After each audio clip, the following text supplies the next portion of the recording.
Step number 1. Null and alternative hypothesis. HO. Mean sub 1 is equals to mean sub 2. HA.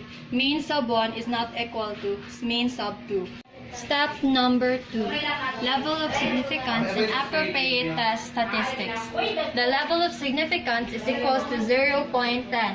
HA is non-directional, while the hypothesis test is two-tailed, and the test statistics is t-test.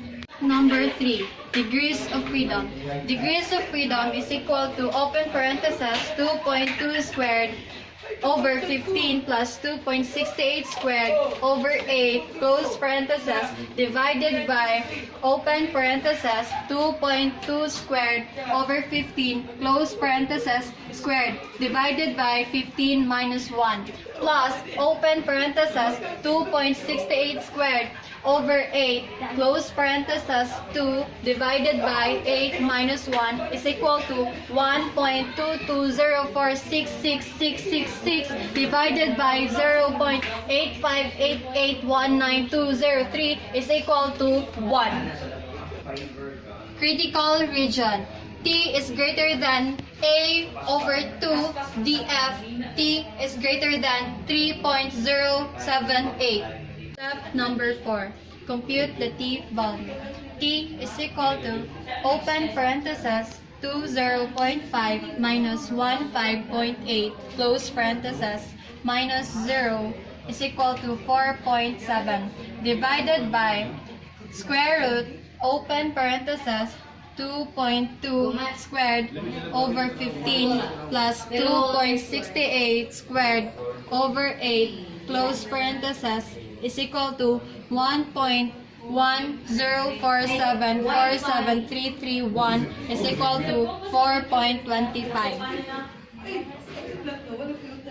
Step number 5. Decide whether to accept or reject HO. So HO is accepted since it is not within the critical region. Number 6. Conclusion. Therefore, there is no significant difference between the two sample mean.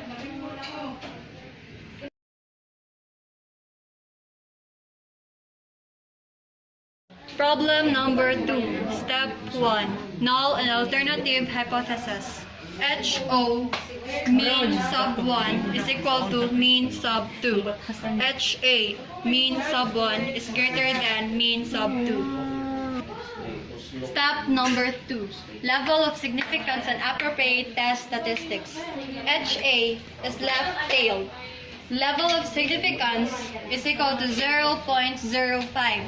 Hypothesis test is one-tailed, and the test statistic is t-test. Number 3. Determine the critical region. SP squared is equal to open parenthesis 10 minus 1 close parenthesis 7.11 squared plus open parenthesis 12 minus 1 close parenthesis 6.35 squared divided by 10 plus 12 minus 2 is equal to 898.5164 over 20 is equal to 44.92582. Critical region. T is greater than A over 2 df. T is greater than 1.725. Number 6. Conclusion. Therefore, there is no significant difference between the two sample mean.